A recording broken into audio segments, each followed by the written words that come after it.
ఒక్క గ్లాస్ తాగితే body cool అవుతుంది, స్ట్రెంగ్త్ కూడా వస్తుంది. చూడగానే టెంప్ట్ అయ్యే కలర్, తాగగానే రిఫ్రెష్ అయ్యే టేస్ట్. ఆ హెల్దీ డ్రింక్ ఏంటో చూద్దామా?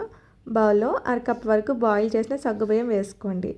వాటర్లో నానబెట్టినటువంటి చియా సీడ్స్, గోందు కటోరా వేసుకుని తగినంత బెల్లం వేసి రోజ్ సిరప్ 1 టేబుల్ స్పూన్ వరకు వేసుకుని 1.5 గ్లాస్ వరకు కాచి చల్లార్చిన పాలను వేసుకోండి. ఇక్కడ ఐస్ క్యూబ్స్ కూడా వేసుకోవచ్చు. వీటంతటిని బాగా మిక్స్ చేసుకున్నాక గ్లాస్లోకి వేసుకుని పైన కొద్దిగా డ్రై ఫ్రూట్స్తో డెకరేట్ చేసుకుని సర్వ్ చేసుకోండి. ఒక్క గ్లాస్లో రాయల్ టేస్ట్, ఇన్స్టెంట్ ఎనర్జీ మరియు సూపర్ కూలింగ్ ఎఫెక్ట్.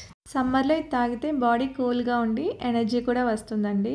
ఇక్కడ గోందు కటోరాని బాడీ అనేది ఓవర్గా హీట్ అయినప్పుడు మాత్రమే తీసుకోండి. ఒక 4 చిప్స్ వాటర్లో వేసుకుని 6 నుంచి 8 గంటల పాటు నానబెడితే మనకి ట్రాన్స్పరెంట్ జెల్లీ లాగా ఫామ్ అవుతుంది అనమాట. అప్పుడు వాటర్ తీసేసి ఈ విధంగా పాలల్లో యాడ్ చేసుకుని తాగొచ్చండి. తప్పకుండా ట్రై చేయండి. ఇలాంటి హెల్తీ రెసిపీస్ కోసం ఛానల్ని సబ్స్క్రైబ్ చేయండి.